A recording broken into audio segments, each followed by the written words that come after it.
Pada kesempatan kita kali ini, kita akan mencoba membahas Pancasila sebagai ideologi nasional.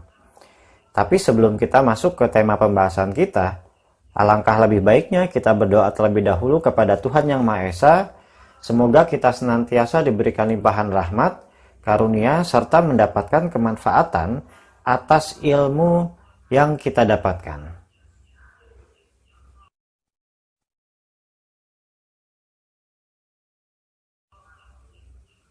Baik, teman-teman semua, sebelum kita membahas apa yang dimaksud dengan Pancasila sebagai ideologi nasional, kita ketahui dulu dengan apa yang dinamakan dengan ideologi. Ideologi itu merupakan gabungan dari dua kata majemuk. Kata yang pertama itu idea, dan kata yang kedua itu adalah kata logos.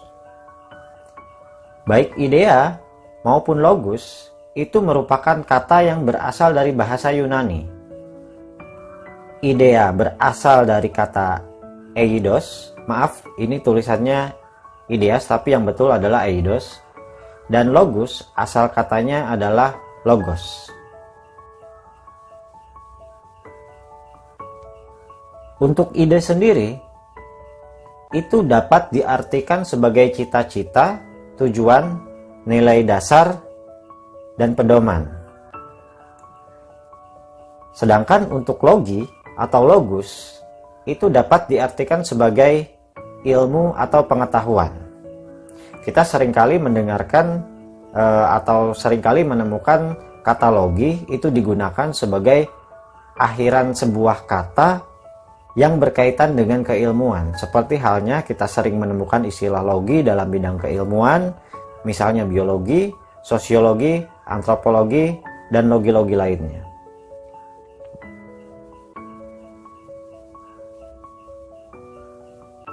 Jadi jika kita gabungkan kedua kata tadi sehingga menjadi satu istilah ideologi, secara sederhana, maka ideologi itu merupakan suatu gagasan yang berdasarkan pemikiran sedalam-dalamnya dan merupakan pemikiran filsafat yang menjadi sebuah pedoman dalam menentukan apa yang akan dilakukan.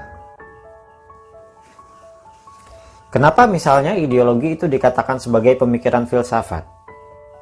Karena seperti yang telah kita ketahui, filsafat atau berfilsafat itu merupakan suatu cara berpikir yang sangat mendalam dan menyeluruh atas objek yang ingin kita kaji. Maka karena kedalaman pemikiran itu, ideologi itu bisa dikatakan sebagai pemikiran filsafat.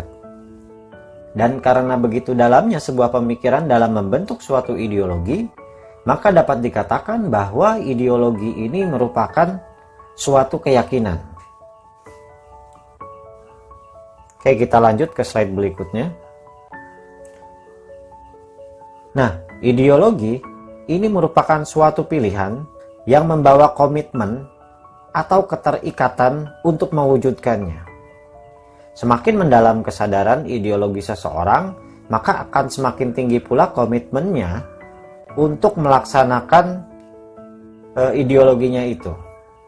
Jadi komitmen itu tercermin baik dalam sikap seseorang yang meyakini ideologinya sebagai ketentuan yang mengikat dan yang harus ditaati dalam kehidupannya, baik dalam kehidupan pribadi, masyarakat, maupun dalam kehidupan berbangsa dan bernegara. Jadi pada intinya, ideologi itu merupakan seperangkat nilai yang menyeluruh dan mendalam yang dimiliki dan dipegang oleh seseorang, masyarakat, maupun bangsa sebagai pandangan hidup dalam menentukan atau mengetahui apa yang menjadi tujuannya dan bagaimana cara mereka bersikap dan bertingkah laku.